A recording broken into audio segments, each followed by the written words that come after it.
ಅದನ್ನ 5ಕ್ಕೆ ನಾವು ಇಲ್ಲೊಂದು ಹಾಕ್ತೀವಿ ಅಂದ್ರೆ 5 ಅಂತಕ್ಕಂಥದ್ದು ಎಣಿಸಿದ ಮೇಲೆ ಈ 5ಕ್ಕೆ ನಾವು ಸಂಖ್ಯಾರ್ಥವನ್ನು ಹೇಳ್ಬೋದು. 5ಕ್ಕೆ ನಾವು ಹಿಂಗೆ ಬರಿತೀವಿ ಅಂತಕ್ಕಂಥದ್ದನ್ನು ಹೇಳ್ಬೋದು. ಇದು ಹೆಂಗೆ ಗೊತ್ತಂದ್ರೆ 1 2 3 4 5 6 ಆಮೇಲೆ ಇದ್ರ ಜೊತೆಯಲ್ಲಿ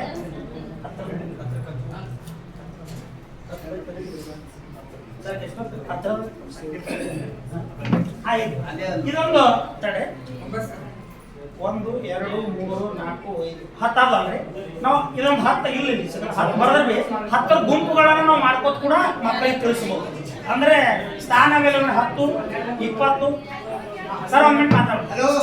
ಈಗ ಉದಾಹರಣೆ ಒಮ್ಮೆ 73 ಹೆಂಗ್ ತಿಳಿಸ್ಬೇಕಪ್ಪ ಅಂತಂದ್ರೆ ಮಗುವಿಗೆ 10 ಗುರ್ಸ್ಬೇಕು ತಿಳ್ಕೊರಿ. 10 20 30 40 50 70 ಒಮ್ಮೆ ಆಗಿ ಏನ್ ಮಾಡ್ತಾನೆ ನಾವು 73ಕ್ಕೂ ನಾವು ಹಿಂಗೆ ಎಣಿಸಿ ಹಾಕ್ತೀವಿ ಅಂದ್ರೆ ಮಗುವಿಗೆ ಬೇಗ ಏನಾಗ್ತದೆ ಅರ್ಥ ಆಗ್ತದೆ. ಎಲ್ಲವನ್ನೇ ಎಣಿಸೋಕೆ ಬರೋದು ಬೇಡ.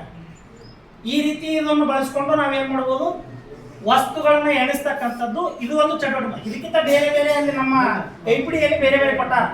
ಯಾವುದು FLN ಗೈಡ್ಲೈನ್ಸ್ ನಲ್ಲಿ ಬೇರೆ ವಸ್ತುಗಳನ್ನ ಎಣಿಸೋದು ಅಥವಾ ನಮ್ಮ ಸುತ್ತಮುತ್ತಲು ಸಿಗ್ತಕ್ಕಂಥ ಕಡ್ಡಿಗಳನ್ನ ಜೋಡಿಸ್ಕೊಂಡು ಎಣಿಸೋದು ನಾವ್ ಏನ್ರಿ ಅಂದ್ರೆ ಈಗ ನಮಗೆ ಹೇಳಿರ್ತಕ್ಕಂಥ ಏನಪ್ಪಾ ಅಂದ್ರೆ FLN ಕಿಟ್ ಅನ್ನ ಬಳಸಿಕೊಂಡು ಮಾಡ್ತಕ್ಕಂಥದ್ದು. ಇನ್ನೊಂದು ನಮ್ಗೆ ವಿನ್ಯಾಸದ ಒಂದು ಎರಡನೇದು ವಿಭಿನ್ನ ಆಕಾರಗಳು ಮತ್ತು ಸಂಖ್ಯೆಗಳಿಂದ ಹೊಸತಕ್ಕಂಥದ್ದನ್ನ ಮಾಡಿದ್ದೀವಿ. ಒಂದು ನಾವು ಒಂದು ಮೊದಲ ಮಾಡೆಲ್ ಆಗಿ ಬರ್ಕೊಂಡಿದ್ದೀವಿ. ಕೆಳಗಿನ ವಿನ್ಯಾಸ ಕೋರ್ಸ್ ಅಂದ್ರೆ ಒಂದು ಬೆಸ ಸಂಖ್ಯೆ ವಿನ್ಯಾಸವನ್ನು ತಗೊಂಡಿದ್ದೀವಿ. ಅದನ್ನು ಕೂಡ ನಾವು ಮಕ್ಕಳಿಗೆ ಮಾಡಬೇಕು. ಹೆಂಗಪ್ಪ ಅಂತಂದ್ರೆ